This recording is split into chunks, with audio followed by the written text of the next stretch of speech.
오늘 우리에게 주시는 하나님의 말씀은 구약성경 욥기 8장 5절에서 7절까지의 말씀입니다. 구약성경 욥기 8장 5절에서 7절까지의 말씀입니다. 새해 두 번째 주신 하나님의 말씀, 우리 같이 한 목소리로 봉독하겠습니다. 구약성경 욥기 8장 5절에서 7절까지 말씀입니다. 같이 읽겠습니다. 시작. 내가 만일 하나님을 찾으며 전능하신 이에게 간구하고 또 청결하고 정직하면 반드시 너를 돌보시고 내 의로운 처소를 평안하게 하실 것이라. 내 시작은 미약하였으나 내 나중은 심히 창대하리라. 아멘. 주의 말씀은 내 발의 등이요 내 길의 빛이니이다. 아멘. 여러분 많이 지쳐 보이세요. 여러분 얼굴이 참 밝고 좋지만 한 주를 살아오시면서 많은 세상의 일들을 겪어보면서 많이 좀 지쳐 있으리라고 생각합니다. 또 오늘 말씀이 좀 심리적인 말씀이기도 하고 우리의 개인적인, 공동체적인 개인적인 말씀이기도 하기 때문에 좀 부탁드리는 거는 좀 편안한 마음으로, 제가 이런 말 한 적은 처음인데 주무셔도 됩니다. 피곤하시면 주무셔도 되니까요. 좀 어깨 힘도 풀고 몸도 편안하게 해서 그냥 오늘 말씀 속에서 여러분들 길을 찾고 같이 나누었으면 좋겠습니다. 어쩔 때 우리 성도들 이렇게 예배 시작할 때 보면 거울로 한번 얼굴을 다 비춰줬으면 좋겠다 이런 생각이 듭니다. 옆 사람 보면서 한번, 그래도 새해 좀 일주일이 지났지만 한번 같이 인사해 보겠습니다. 새해 복 많이 받으세요. 네. 넷플릭스 드라마 오징어 게임의 마지막 화에 보신 분도 계시겠지만 그 잔인한 게임을 모두 디자인한 일람이라는 사람이 죽기 전에 그 드라마의 주인공인 기훈이라는 사람을 부릅니다. 그 사람과 함께 죽기 전 게임을 하는데, 어떤 게임을 하냐면 자정을 가리키고 자정이 되기 얼마 남지 않은 시계를 보면서 저기 길바닥에 눈이 내리고 있는데 외롭게 얼어 죽어가고 있는 이 노숙자를 누가 한 명이라도 와서 도울 사람이 있을 건가 없을 건가 하는 마지막 게임을 합니다. 그 오징어 게임을 계약했던 일람은 없을 거다. 사람은 없을 거다. 그리고 반대로 주인공인 기훈은 돕는 사람이 분명히 있을 거다. 이렇게 얘기합니다. 물론 그 게임의 결과를 보지 못하고 게임의 설계자인 일람은 죽었지만 죽기 전에 도울 사람이 있을 것이다 말한 기훈에게 그 일람은 죽기 전 두 번이나 묻습니다. 질문은 이겁니다. 자네는 아직도 사람을 믿나? 라는 질문이었습니다.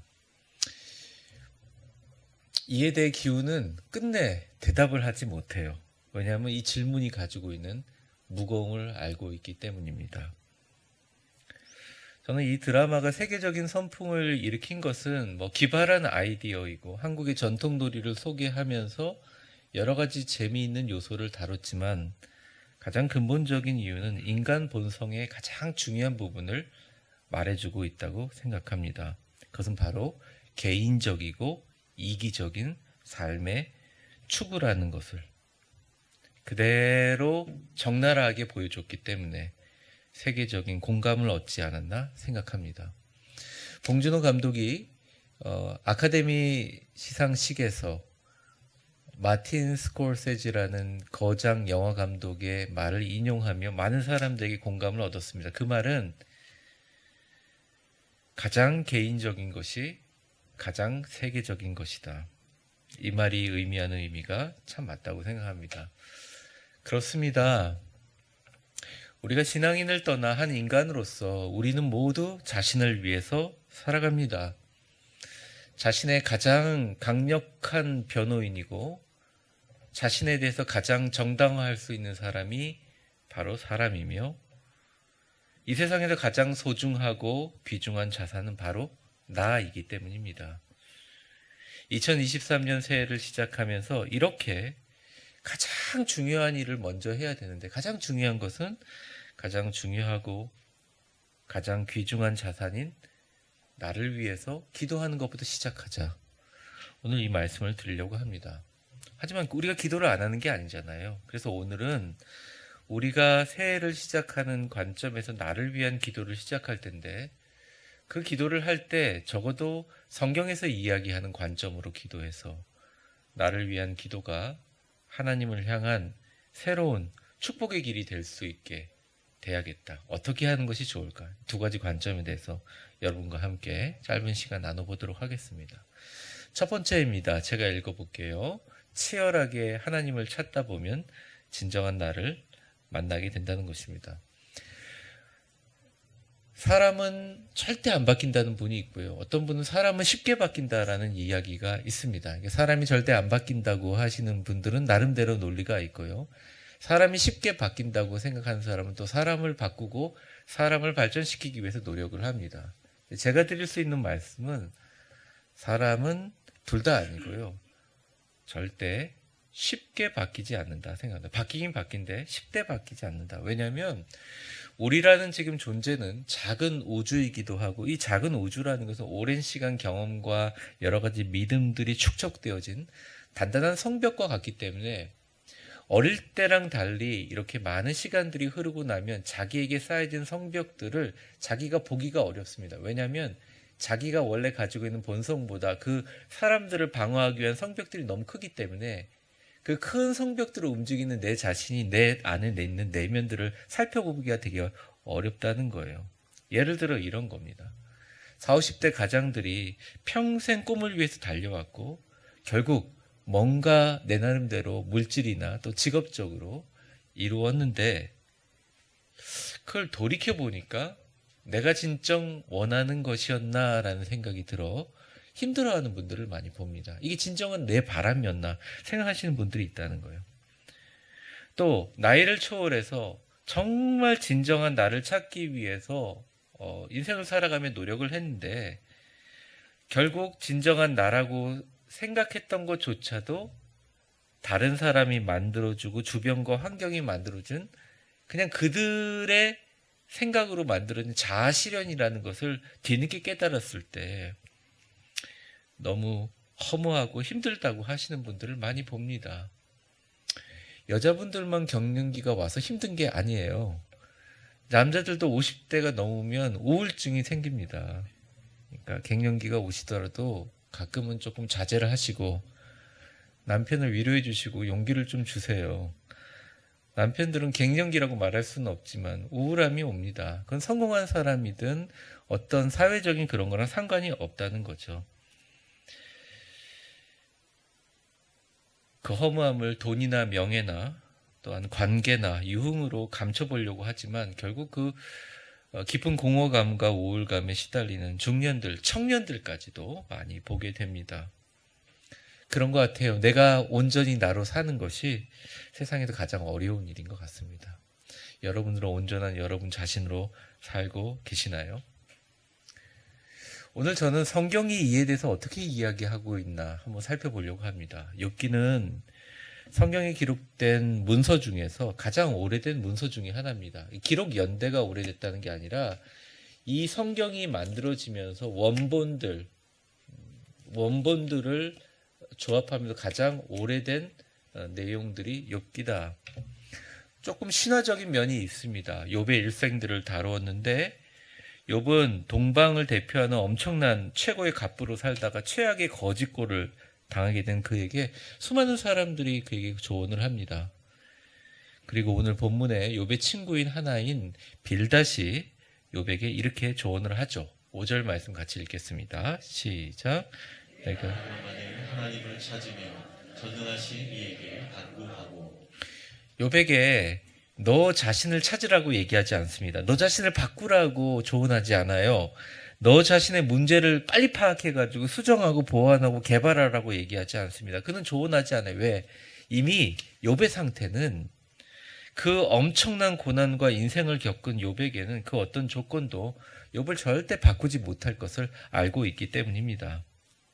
그래서 빌닷은 이렇게 얘기했습니다. 하나님을 찾고 간구해라 라고 얘기해요.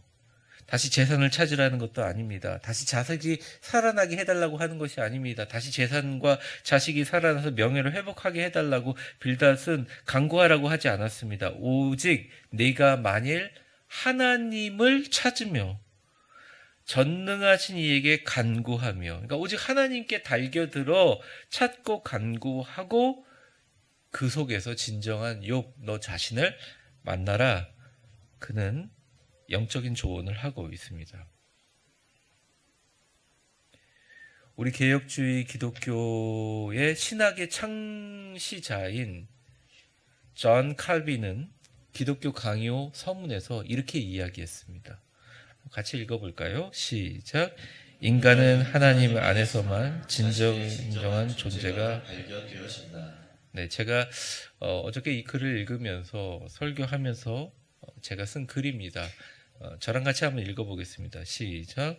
우리가 기도하는 이유는 상황을 변화시키기 위해서가 아니라 진정한 나를 발견하기 위함이며, 진정한 나를 발견하기 위해서는 치열하게 하나님을 기도 속에서 찾아야 한다. 예. 여러분, 올해 하나님 안에서 진정한 자신을 발견하고 계십니까? 아니면 아직도 힘드시고 괴로우시나요? 어쩌면 그런 것 때문에 하나님께 나아가시는 것이 주저되십니까? 사람 때문에 지치셨나요? 사람 때문에 힘드신가요? 이도저도 아니고 그냥 아무것도 하지 않고 조용히 있고 싶으신가요? 새해 기도할 일이 참 많지만 자녀들을 위해서, 배우자들을 위해서 제가 이 기도 카드를 다 봤거든요. 그래서 계획을 세웠어요. 이분들을 위해서 어떻게 기도해야 될까. 지난주에 마감했는데 저에게 주부 간지에 넣어드린 건 혹시나 더 있으면 오늘이라도 내달라고 제가 간지했는데 이분을 위해서 뭐 다들 현실보다는 앞으로 펼쳐질 미래에 대한 뭐 어떤 꿈과 비전과 또 현실의 상황에서 어떤 벗어나기 위한 것들입니다. 그런데 가장 새해 처음 시작에 우리가 기도해야 될 것이 무엇인가? 그건 바로 누구도 아닌, 그 누구도 아닌 오직 나 자신을 위하여 기도해야 합니다. 새해에는 여러분 자신을 위해서 많이 치열하게 하나님을 만나시기를 주 이름으로 축복합니다. 그래서 하나님을 알아가는 환희와 기쁨과 보람이 넘치시기를 간절히 축복합니다. 욥이 거기서 끝난 게 아니에요. 계속 욥은 인생에 대해서 질문하고 있고, 욥의 조언자들은 계속 욥의 인생이 이렇게 된 이유에 대해서 설명하느라고 욥은 무려 42장입니다. 내용으로 보면 엄청난 인문학적인 내용들이 나와 있어요. 근데 욥이 마지막 42장에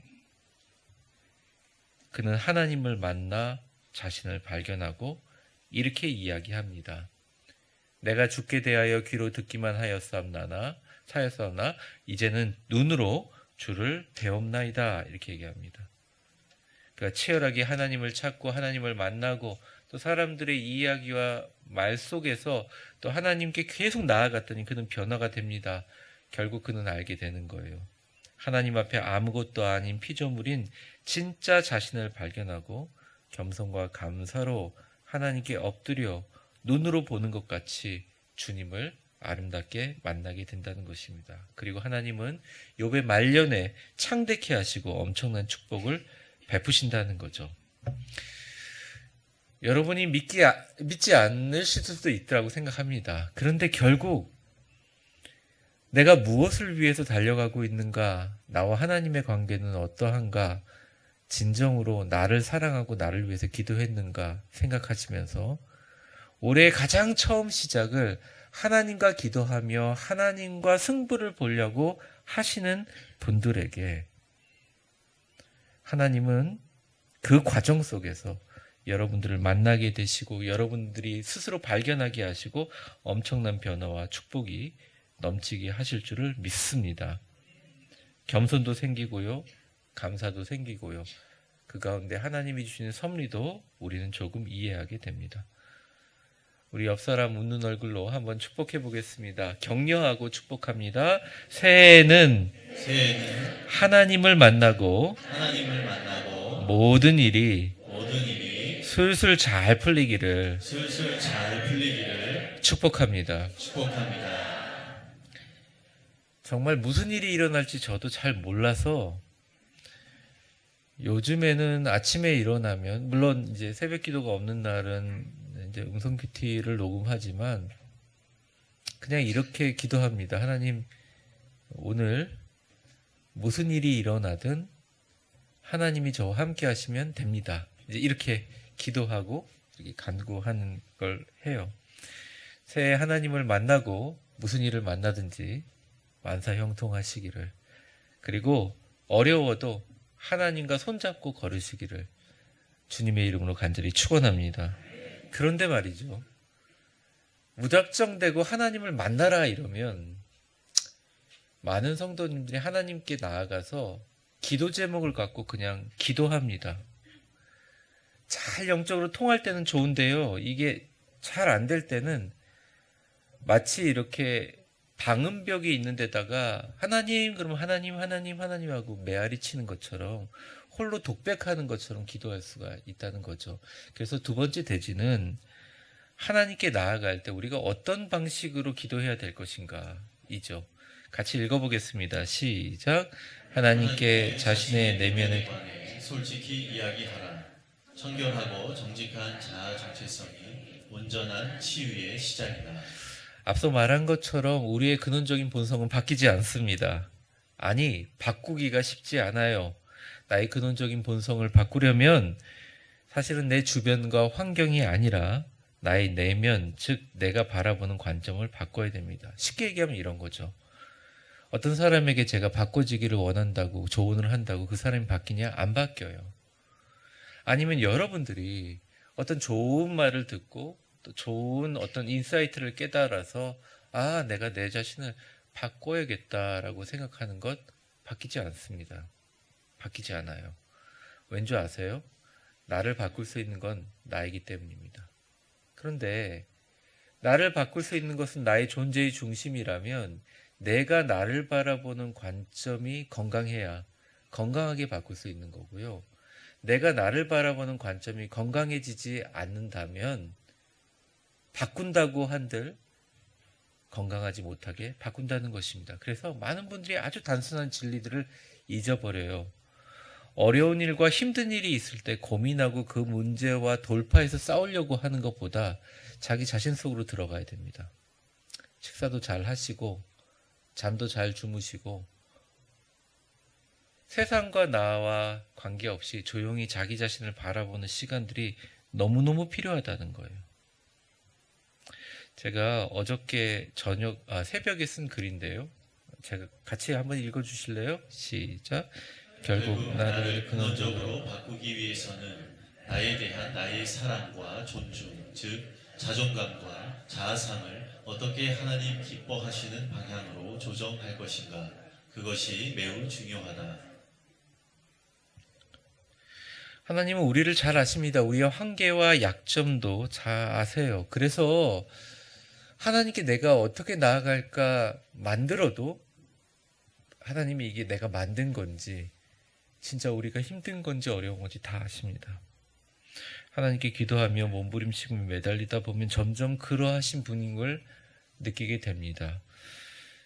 나의 근원적인 본성을 바꿀 수가 없고 또 내가 이렇게 태어나고 내가 이렇게 형성되고 내가 갖고 있는 마음속의 그림이 이런데 하나님 앞에 아무리 나아가도 잘 바뀌지가 않는 거예요. 그래서 여러분 다른 것을 가지고 하나님께 서려고 노력하기보다는 그냥 있는 모습 그대로 하나님께 솔직히 쏟아 나올 때 과장하지 않을 때 하나님의 도우심이 시작된다는 것입니다.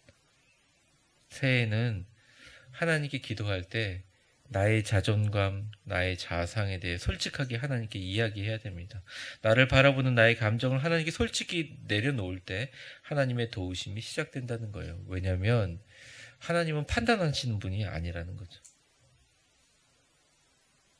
참 너 실수 많네, 경솔하네, 너 그거밖에 안 되겠니? 라는 하나님의 질책이 있거나 아니면 내면의 소리 때문에 기도의 자리에 나오지 못하신다면 그 마음의 소리는 하나님의 소리가 아니에요. 적어도 성경에서 하나님이 말씀하시는 모든 내용들은 인간은 굉장히 불완전하고 인간은 굉장히 힘들고 어렵기 때문에 하나님 앞에 나올 때만이 하나님이 우리를 하나님의 형상으로 만들어주신 그 빛을 어렴풋이 볼 수 있다는 것입니다. 자신을 바라보는 나의 감정을 하나님께 쏟아놓으라, 이런 거죠. 그래서 빌닷이 6절에 이렇게 얘기하는 이유가 바로 그것입니다. 또 정결하고 정직하면 반드시 너를 돌보시고 내 의로운 처소를 평안하게 하실 것이라. 여기서 청결과 정직은 사람들 앞에 윤리적으로 청결하고 정직함을 이야기하는 것이 아닙니다. 이것은 바로 욥의 인생을 너무나 잘 알고 욥이 최고의 부자였을 때도 지금도 몸에 진물이 나서 벅벅벅 기와 조각으로 재조각으로 긋고 있는 욥의 모습, 둘 다 봤던 빌닷이 진정으로 욥에게 다시 한번 조언해 주는 겁니다. 한번 생각해 보세요. 욥을 다시 복귀하면 욥은 엄청난 부자였죠. 모든 것이 부러울 게 없는 사람이었습니다. 그런데 갑자기 하나님이 다 뺏어가 버렸어요.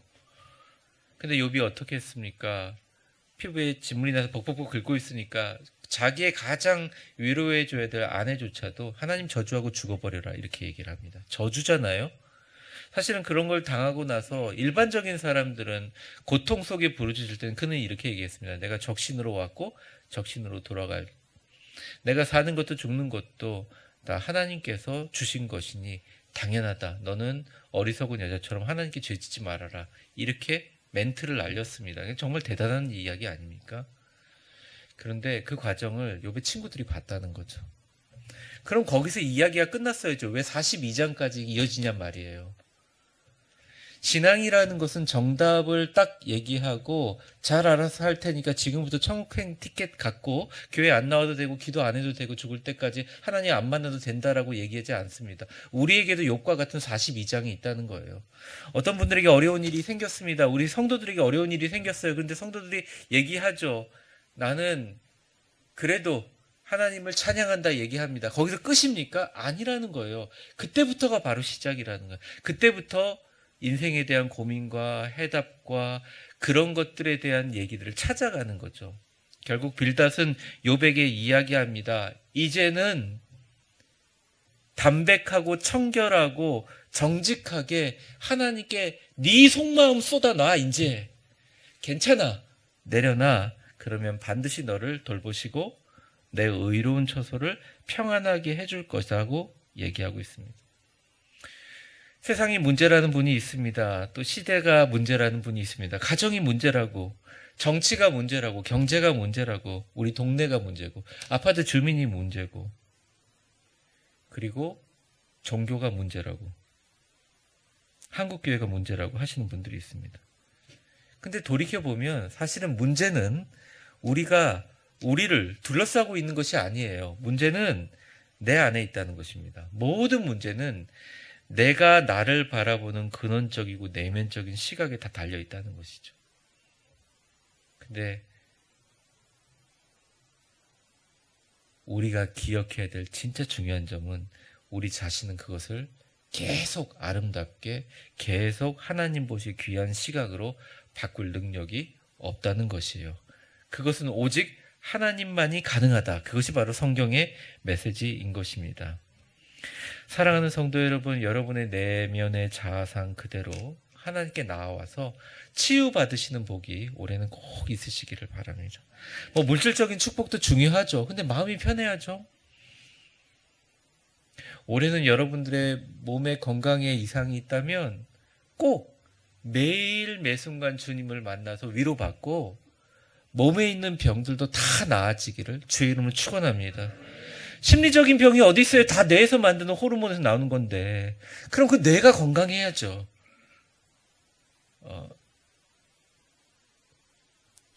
하나님이 반드시 여러분의 내면을 먼저 바꾸시고 여러분을 돌보시고 여러분의 처소를 평안하게 하실 것입니다. 하나님, 저는 저를 무시하는 사람들 때문에 화가 납니다. 하나님 말씀하세요. 아니야. 너는 사랑받는 사람이야. 진짜 너를 그들이 잘 몰라서 그래. 넌 참 존귀한 사람이야. 하나님, 저는 하는 일마다 잘 안 돼서 너무 우울합니다. 이게 저의 한계인가 봐요. 무너지는 청년들을 많이 봅니다. 무너지는 성도들을 많이 봅니다. 저도 가슴이 아파요. 근데 하나님 앞에 그냥 감출 필요 없어요. 그냥 나아가면 아니야, 너는 지금 나와 함께 걷고 있고 너는 나의 약속을 따라 여기 위대한 교회 자리에 있단다. 주님 말씀하십니다. 어떤 분은 이럽니다. 하나님, 저는 용서가 안 돼요. 어떻게 이럴 수가 있죠? 주님께서 말씀하십니다. 아니야, 너는 용서를 이미 크게 받은 사람이고 용서할 수 있고 사랑할 수 있는 큰 사람이야. 나는 너를 지금도 보이지 않는 곳에서 나의 의로운 오른팔로 붙들고 있단다. 하나님, 매번 사람들 때문에 실망합니다. 어떻게 이렇게 말이 달라질 수 있죠? 사랑하는 딸아, 아들아, 나는 너를 판단하지 않고 나는 너를 사랑한다. 너는 사랑받았고 사랑할 수 있으며 한두 번 실패했다고 낭망하지 말고 너는 나의 사랑을 전파할 나의 축복의 도구다. 주님은 오늘도 우리에게 이야기하고 있다는 거예요. 그리고 우리가 인생을 살아오면서 5년 동안 우리 교회를 이끌어오면서 수많은 상황들을 통해서 여러분들은 그것을 배워가고 있다는 것입니다. 주님은 언제나 여러분이 솔직히 여러분의 자신을, 여러분의 자아 정체성을 청결하고 정직하게 나아가면 반드시 여러분들을 도우시고 여러분의 의로운 처소를 평안하게 하실 것이라는 것입니다. 여러분이 평안해야지 여러분이 머문 곳이 평안할 수 있다는 것이죠. 이 세상에 여러분 무슨 박사가 나와가지고 애들도 치료하고 가정도 치료하는 많이 합니다. 근데 여러분 다 믿지 마세요. 이 세상에 어떠한 심리적인 정신적인 치료도 우리 안에 있는 실망과 상처와 분노를 비울 수 없습니다. 만약 그게 가능하다고 그러면 그 치료하는 곳 하나 때문에 모든 치료소가 다 문 닫아야 돼요. 비울 수 없어요. 성경은 말합니다. 비우려고 하지 말고 하나님께 내려놓아서, 그러니까 내가 갖고 있는 모든 것 다 내려놓으면 그것은 사라지지 않지만 그 위에 예수님으로 채워주십니다. 천국 가기 전에 다 용서하고 다 놓고 갈 수 있을 것 같아요? 안 돼요. 목사님, 어떻게 그런 말씀을 하세요? 왜? 저는 그런 말 할 수 있어요. 저도 안 되는데 잘. 그런데 그게 있다고 여러분들이 죄인이거나 그게 있다고 하나님이 여러분들을 미워하는 게 아니에요.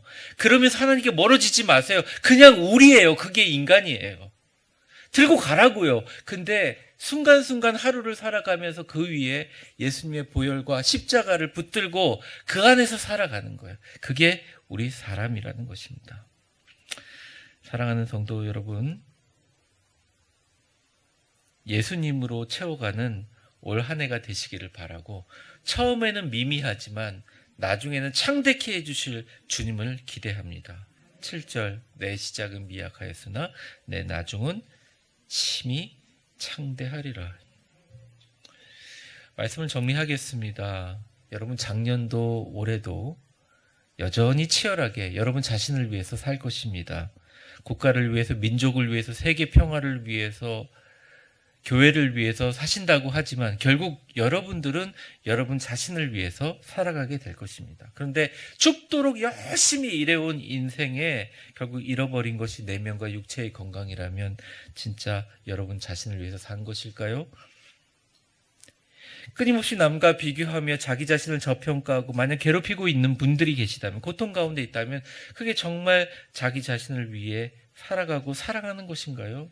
아니라는 것입니다. 성경은 말합니다. 이제 바꿔야 된다는 거예요.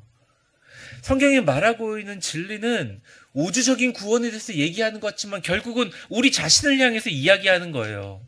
우리를 향해서 이야기하는 것입니다. 그리고 어설프게 바꾸려고 하지 마시고 그냥 받아들이시고 대신 하나님과의 관계를 유지하는 끈을 자꾸 놓지 마세요. 새벽 기도도 괜찮아요. 음성 큐티도 괜찮다는 겁니다.